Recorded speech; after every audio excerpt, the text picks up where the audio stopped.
오늘은 이 본문 말씀의 그 뒷부분을 조금 더 강조하고 싶습니다. 이렇게 말씀하시죠. 나로 말미암지 않고는 아버지께로 올 자가 없다. 여기서 말씀하시는 아버지는 하나님을 가리킵니다. 우리를 창조하신 하나님, 언젠가 우리의 인생이, 우리의 운명이 끝나는 그날 창조주에게로 돌아가게 되고 그 앞에 서게 될 텐데 그 하나님을 가리키는 것입니다. 내가 곧 길이요 진리요 생명이니 나로 말미암지 않고는 아버지께로 올 자가 아무도 없다. 예수님께서 이 말씀을 하시고 있습니다. 왜 예수님 말고는 아버지께로 나갈 수 있는 자가 아무도 없다고 말씀을 하시는 것일까요? 그 이유는 우리가 죄로 인하여서 하나님과 관계가 끊겨졌기 때문입니다. 분리되었기 때문입니다. 성경에서는 굉장히 노골적인 단어, 충격적인 단어를 하나 사용하시는데 우리가 하나님과 원수 되었다라고 말씀을 하십니다. 여러분 생각할수록 너무나 충격적인 말씀이죠. 창조주 하나님이 계신데 우리의 원래 모습은 하나님과 적이다, 하나님과 원수가 되어 있는 것이다라고 성경이 말씀해 주시고 있어요. 여러분 세상에 인본주의 사상은 사람들을, 인간들을 미화시켜서 표현하는 것이 익숙할 것입니다. 그런 생각에서는. 왜냐하면 사람들을 좋게 보이고 아름답게 이렇게 표출하는 것이 나쁜 것은 아니겠지요. 그러나 성경에서는 우리에게 진리를 가리키며 우리 또한 그 진리로 말미암아 하나님께로 나올 수 있는 길을 우리에게 제시해 주셔야 되기 때문에 우리를 그렇게 미화시켜서 그냥 두루뭉실하게 사실이 아닌 다른 모습으로 이렇게 감싸가지고 가면을 씌워갖고 우리를 표현하지 않습니다. 있는 그대로 우리에게 말씀을 해주시는데 우리는 모두 다 원래 하나님과 원수된 지간이었다고 말씀을 해주시고 있습니다. 자, 이 말씀을 가장 잘 표현하고 있는, 설명해 주시고 있는 성경이 있는데요. 그것은 신약 성경의 로마서 6번째 책이 되는 로마서인데요. 특별히 로마서 앞부분에 이러한 우리의 모습을 굉장히 명확하게 설명을 해주시고 있습니다. 성경을 갖고 오신 분들은 로마서 1장을 한번 펴보시고요. 성경이 없으신 분들은 그냥 한번 잘 들으시면 되겠습니다. 로마서 1장 18절부터 제가 한번 말씀을 읽어보겠습니다. 하나님의 진노가 불의로 진리를 막는 사람들의 모든 경건하지 않음과 불의에 대하여 하늘로부터 나타나나니 이는 하나님을 알만한 것이 그들 속에 보임이라. 하나님께서 이를 그들에게 보이셨느니라. 창세로부터 그의 보이지 아니하는 것들 곧 그의 영원하신 능력과 신성이 그가 만드신 만물에 분명히 보여 알려졌나니 그러므로 그들이 핑계하지 못할지니라.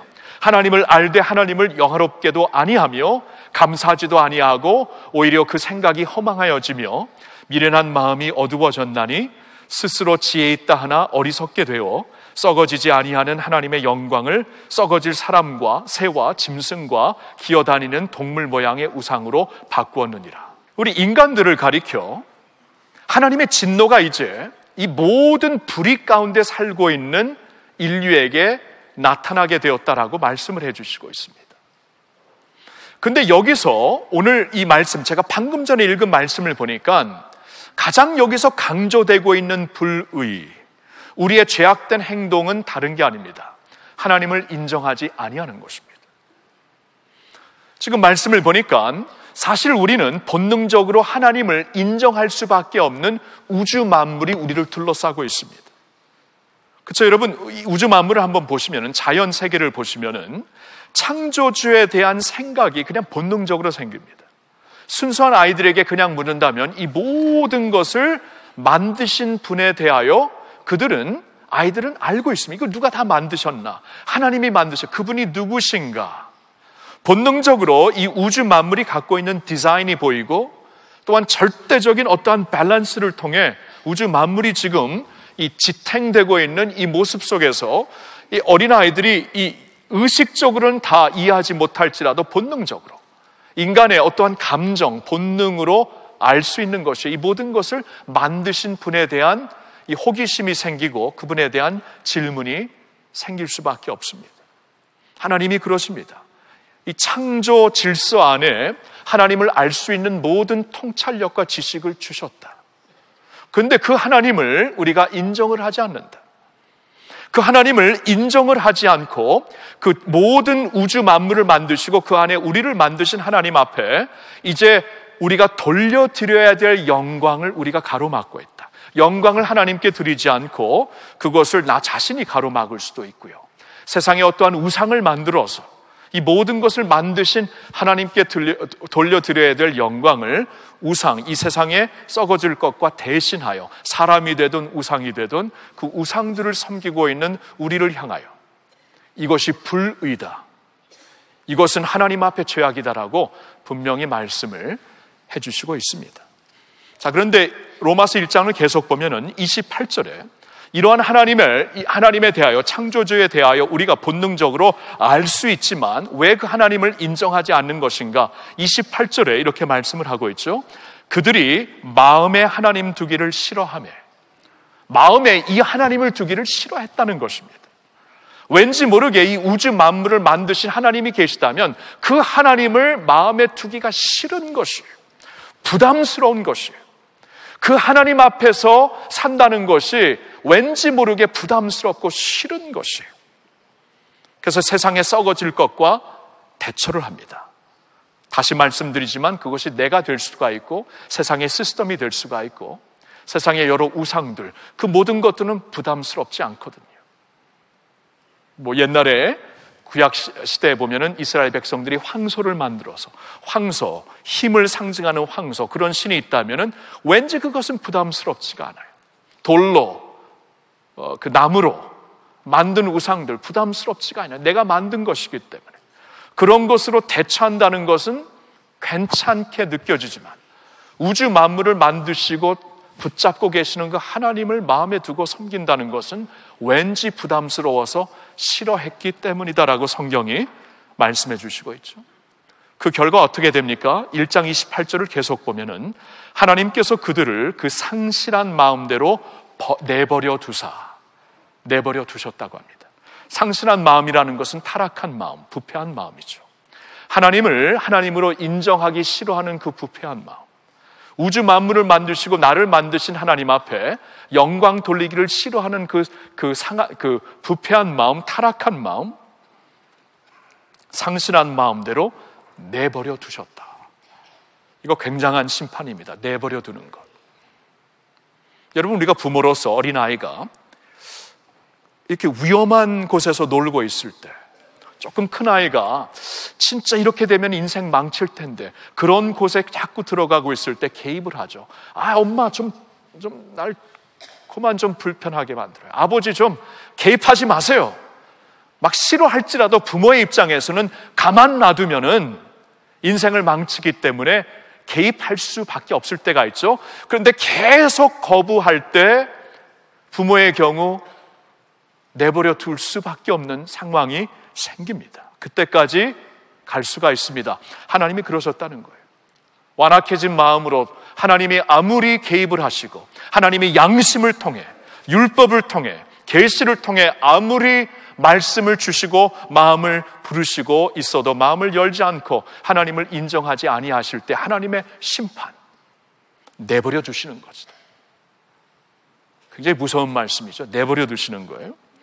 내버려 두심으로 말미암아 어떤 일이 일어났는가? 로마서 1장 29절부터 이렇게 말씀을 합니다. 그 결과는 모든 불의, 추악, 탐욕, 악의가 가득한 자요, 시기, 살인, 분쟁, 사기, 악독이 가득한 자요, 수근수근하는 자요, 비방하는 자요, 하나님께서 미워하시는 자요, 능욕하는 자요, 교만한 자요, 자랑하는 자요, 악을 도모하는 자요, 부모를 거역하는 자요, 우매한 자요, 배약하는 자요, 무정한 자요, 무자비한 자라. 가만 내버려 두실 때 그 죄악 가운데 깊이 들어가 더 이상 그것을 죄로 알 수도 없고 느낄 수도 없는 그러한 상황 가운데 내버려 두셨다. 32절 계속 이어지는 32절에 이렇게 말씀합니다. 그들이 이 같은 일을 행하는 자는 사형에 해당한다고 하나님께서 정하심을 알고도 자기들만 행할 뿐 아니라 또한 그런 일을 행하는 자들을 옳다 하느니라. 이런 일을 하면서 양심적으로 하나님이 진짜 살아계시다면 신이 계시다면, 창조주가 계시다면은 이 모든 일, 이 모든 죄악 가운데 내가 지금 양심이 너무 찔리면서도 계속하고 있거든요. 이러한 모든 죄악 가운데 나에게 올 것은 심판뿐이다, 사형 선고뿐일 것이다, 그 심판대 앞에 선다면은 이것을 양심으로 다 느낀다는 거예요. 그래서 우리가 하나님을 두려워하는 것입니다. 사람들이 그냥 하나님에 대한 의식이 있을 때 두려운 거예요. 무서운 거예요. 양심이 찔리기 때문에. 그런데도 불구하고 자기들만 행할 뿐 아니라 또한 그런 일을 행하는 자들을 옳다 한다. 그렇죠? 이미 양심이 찔리고 하나님 앞에 설 수 없겠다라는 것을 의식하면서도 그 안에서 벗어나올 수가 없는 것, 그 행실에서 벗어나올 수가 없는 그러한 상황, 그뿐만이 아니라 다른 사람들도 그 안으로 끌어당기고 있는 상황. 예를 들어서 도박하는 자들, 이 도박을 계속하게 되면 나도 죽고 가정이 죽을 거 다 합니다. 그러면서도 친구들 끌어들이고 그러잖아요. 알면서도, 망할 것을 알면서도. 이게 죄악의 이 본질적인 모습이라는 것이죠. 이러한 모습을 설명하면서 로마서 2장 5절에는 이렇게 말씀을 하십니다.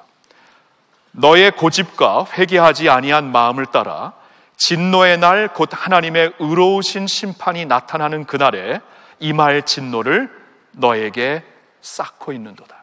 너에게 쌓는도다. 여러분, 이 표현 또한 굉장히 충격적이죠. 이렇게 생각해 보신 적이 있나요? 하나님의 의로운 심판대 앞에 서는 그날을 가리켜 그대에게 임할 하나님의 진노를 쌓아놓고 있는 것이다.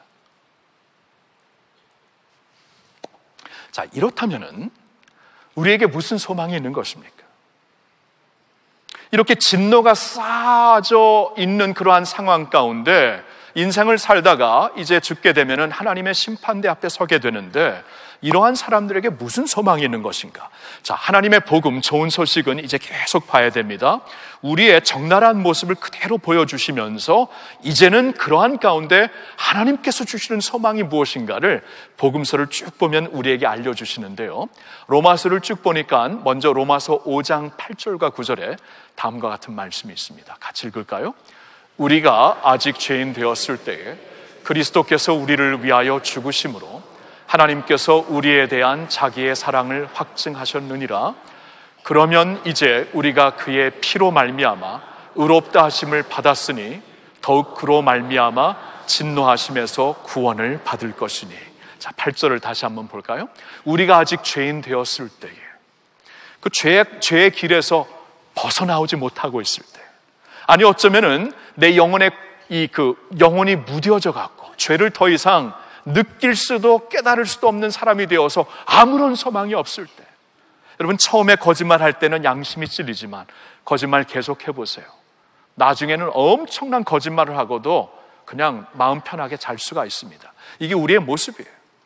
그러니까 죄를 인정할 수도 없고 의식하지도 못한 그러한 죄인 되었을 그때에 그리스도께서 우리를 위하여 죽으심으로, 우리의 형벌을 그가 대신 받음으로, 하나님의 아들 되시는 예수 그리스도가 우리를 위하여 십자가에 죽으심으로 하나님께서 우리에 대한 자신의 사랑을 확증해 주셨다. 놀라운 말씀이죠. 그래서 이제 9절을 보니까, 그러면 이제 우리가 그의 피로 말미암아, 십자가에서 쏟으신 그의 피로 말미암아, 피를 쏟았다는 것은 우리의 형벌을 받고 대신 죽으셨다는 것인데, 그래서 구약 성경에 보면 이 피제사, 그 동물, 상징적인 피제사물을 통하여 하나님께 나갈 수 있는 길을 일시적으로 얻을 수 있었다, 이런 것이 이제 구약 성경에 있는데, 예수님께서 오심으로 말미암아 그의 피가 흘려졌기에 우리가 의롭다 하심을 받게 되었고, 더욱 그로 말미암아 진노하심에서, 조금 전에 2장 5절에서는 그 하나님의 진노하심을 우리 안에 쌓고 있다, 계속 쌓고 있는데 그 진노하심에서 우리가 구원을 받게 되었다고 말씀을 하시는 것이에요. 아멘입니까? 5장 10절의 말씀 우리 계속 보겠습니다. 다 같이. 곧 우리가 원수 되었을 때에 그의 아들의 죽으심으로 말미암아 하나님과 화목하게 되었은즉 화목하게 된 자로서는 더욱 그의 살아나심으로 말미암아 구원을 받을 것이니라. 우리가 원수 되었을 때에, 하나님과 적이 되어 있을 때에, 하나님과 원수였어요. 하나님 앞에 나갈 수가 없었습니다. 두려운 분이었어요. 하나님이 창조주가 되시는데, 심판자가 되시는데 그가 나를 원수로 취급을 하고 보시고 있는 거예요. 그런 하나님 앞에 어떻게 나갈 수가 있습니까? 피하려면 끝까지 피해야지요. 근데 원수가 되었을 때에 그의 아들의 죽으심으로, 이게 중요하죠. 예수 그리스도가 죽으셨다. 우리를 대속하시기 위해, 우리를 대신하여 우리의 형벌을 지고 그가 죽으심으로 말미암아 하나님과 화목하게 되었습니다. 하나님의 진노가 그쪽으로 다 쏟아졌거든요. 십자가에 쏟아졌거든요. 죄를 보시고 심판하시려는 하나님의 이 진노가 우리가 쌓아놓았던 진노가 예수 그리스도에게 퍼부어졌거든요. 그게 십자가의 의미입니다. 그래서 그의 죽으심으로 말미암아 하나님의 진노가 충족되었기 때문에, 하나님의 심판의 정의가 충족되었기 때문에 이제는 하나님과 화목하게 되는 것이다. 예수 안에서 화목하게 된 자들로서 더욱 그의 살아나심으로 말미암아 구원을 받게 되는 것입니다. 할렐루야. 다른 곳에서도 한번 말씀을 볼까요? 고린도전서 5장 19절 같이 읽겠습니다. 고린도후서입니다. 곧 하나님께서 그리스도 안에 계시사 세상을 자기와 화목하게 하시며 그들의 죄를 그들에게 돌리지 아니하시고 화목하게 하는 말씀을 우리에게 부탁하셨느니라. 자, 여기 말씀을 보면 하나님이 우리와 화목하시려고 하실 때 뒷자리에서 팔짱 끼고 수동적으로 계시지 않았다는 것입니다. 자신의 아들 예수를 보내셔서 너가 다 해라 하고 수동적으로 기다리신 게 아니라 하나님께서는 그리스도 안에 계시사, 그 아들 안에 계시사 세상을 자기와 화목하게 하십니다. 우리와 화목을 이루신 분이 하나님이시라는 것이죠. 당신의 아들 안에 자신이 있어서 우리와 적극적으로 능동적으로 우리와 화평케, 우리와 화목하는 일을 하나님께서 이루신 것이에요. 그래서 우리의 죄를 우리에게 돌리지 아니하시고, 아까 보았죠. 그 많은 죄악들, 죄를 알지도 못하면서도 계속 짓고, 알면서도 또한 짓고, 나뿐만이 아니라 다른 사람들까지 불러들여서 짓게 하는 그 모든 죄를 우리에게 돌리신다면 하나님 앞에 설 수 있는 자 누가 있겠어요? 진노가 쌓여진 그러한 모습으로 하나님 앞에 어떻게 설 수가 있겠어요? 그러나 그 죄를 이제는 우리에게 돌리지 아니하시고 예수 그리스도 안에서 우리와 화목하셨기 때문에, 우리에게 돌리지 아니할 그 죄의 대가를 그리스도에게, 십자가 그리스도에게 돌리셨기 때문에 하나님은 이제 우리와 화목을 하시고 더욱 더 나아가 우리에게 그 화목하는, 하나님과 화목의 날이 열려졌다는 그 메시지를 우리 안에 부탁하셨다. 전하라. 아까 간증을 한 것처럼 전하라. 이것이 너무나 기쁜 소식이기 때문에 너무나 알지 말아라 말씀을 하시는 것입니다. 골로새서 1장 20절부터 또한 말씀을 볼까요? 같이. 그의 십자가의 피로 화평을 이루사 만물 곧 땅에 있는 것들이나 하늘에 있는 것들이 그로 말미암아 자기와 화목하게 되기를 기뻐하심이라. 전에 악한 행실로 멀리 떠나 마음으로 원수가 되었던 너희를 이제는 그의 육체의 죽음으로 말미암아 화목하게 하사 너희를 거룩하고 흠없고 책망할 것이 없는 자로 그 앞에 세우고자 하셨으니. 와우! 본심은 우리와 화목하기를 기뻐하신다는 겁니다. 이것을 기뻐하신 것이 어떻게 해서든지 화목하여서, 그렇죠? 우리가 같이 살고 있는 가정과 친구와도 화목하지 않으면 마음이 막 쓰리잖아요. 아프잖아요. 불편하잖아요. 그렇죠? 잠도 잘 안 오잖아요. 여러분은 안 그러시나요? 저는 아내하고 싸우면 불편해요. 너무나 불편해요. 화목을 해야지 제가 살겠더라. 그래서 화목을. 근데 하나님이 그러시니까 이게 내 마음이 아프다. 너희들이 이렇게 진노의 심판을 받는 것은 나의 본심이 아니다. 너희들과 화평을 이루고 화목하여서 너희들이 구원받는 것이 나의 본심이다. 이게 나의 기쁨이다라고 말씀을 하시는 것이. 그래서 21절을 보니까 전에 악한 행실로 멀리 떠나 마음으로 원수되었던 너희를, 아까 원수되었다는 것이 우리가 로마서 5장에서도 보았지만 여기서 조금 더 구체적으로 말씀해 주시죠. 전에 악한 행실로 멀리 떠나, 이 겉으로는 다 멀쩡하고 겉으로는 신사숙녀 같고 겉으로는 뭐 윤리적으로 사는 것 같은데 마음을 보니까, 우리 안을 보니까 형편없어요. 다 그렇습니다. 겉으로는 깨끗해도 마음을 보면 형편없습니다. 하물며 하나님이 보실 때 얼마나 부패스러울까요? 그렇죠? 그래서 이미 마음으로는 그러한 모습이기 때문에 원수가 되었던 너희를 22절에 어떻게 이제는 그의 육체의 죽음으로, 예수 그리스도께서 육체의 몸을 입고 오셔서 우리를 위하여 십자가에 달려 죽으심으로 말미암아 우리와 화목하게 하시어서 결과를 보세요. 너희를 거룩하고 흠이 없고 책망할 것이 없는 자로 세워주셨느니라. 와, 우리와 그냥 화목을 하실 때에 그냥 이것이 어떠한 그냥 추상적인 화목이 아니라 하나님 앞에 거룩하고 흠이 없고 책망할 것이 없는 자들로 세워주셨다. 이게 세상에 어떻게 가능한 것인가? 하나님이 우리를 자신의 자녀로 만들어 주신 거예요. 자녀로. 여러분, 자녀, 부모가 자녀를 볼 때는 흠이 보이던가요? 안 보여요. 흠이 안 보입니다. 자식이기 때문에. 가끔가다 굉장히 좀 어떻게 이걸 받아들여야 될까? 마음이 조금 불편할 때가 있어요. 이제 엄마들이 아기가 막 태어나갖고 얼마 안 돼갖고 저와 아내에게 보여주면서 그래요. 막 얼마나 예뻐요. 이 세상에서 이렇게 예쁜 애 있어요. 아닌데. 내가 보기엔 아닌데. 그럴 때가 있거든요. 정말 새롭게 생겼군요. 뭐 이렇게 말을 돌릴 수밖에 없는데, 왜냐하면 아니거든요. 근데 부모의 눈에는 그렇게 보인다는 겁니다. 그렇죠?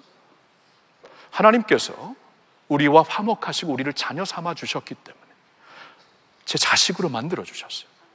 그래서 성경을 보니까 전에는 하나님의 백성이 아니었는데 이제는 하나님의 백성이 되었다. 거룩한 나라가 되었다. 왕 같은 제사장이 되었다. 전에는 you were not a people, but now you are a people of God. 엄청난 말씀을 하고요. 전에와 완전히 달라진 우리의 모습입니다. 그러니까 우리가 하나님과 화목하는 그 순간 우리의 추한 모습, 우리의 그 진노 받아야 합당할 모습으로 그냥 화목한 게 아니라 우리를 완전히 바꿔주신 거예요. 자신의 자식을 삼아주시는 그 순간 흠이 없고 책망이 없고 거룩한 사람들로 예수 안에서 우리를 세워주신 것입니다. 아멘. 왜 예수님이 나로 말미암지 않고는 아버지께로 갈 자가 아무도 없다. 왜 이 말씀을 하셨는지 아시겠어요? 예수가 아니면 하나님과 화목할 수가 없습니다. 하나님과 원수지간이에요. 우리 안에 하나님의 심판대 앞에서 받아야 될 진노를 쌓아놓고 우리가 사는 것이. 그래서 예수를 통하지 않고는, 예수를 말미암지 않고는 아버지께로 갈 자가 아무도 없어요.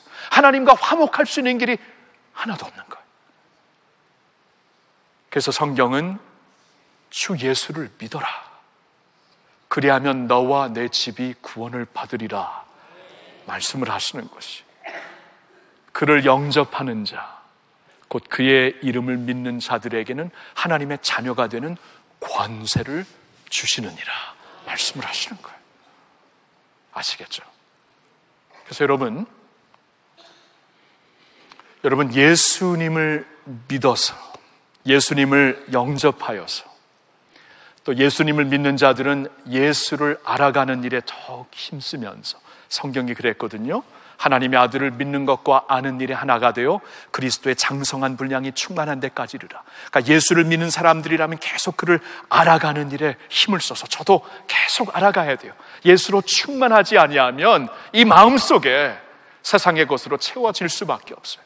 예수를 믿는 자들도 그를 알아가는 일에 힘을 쓰고, 아직 그를 모르는 자들은 여기서 시작이 반이에요. 시작이 중요합니다. 여기서 시작을 하는 것이에요. 내가 그러면 예수 그리스도를 나의 주님으로 믿고 영접하여 하나님과 화목한 백성으로 살아 하나님의 자녀로 살겠습니다. 오늘 그러한 축복이 여러분 모두에게 임하시기를 예수님의 이름으로 축원합니다.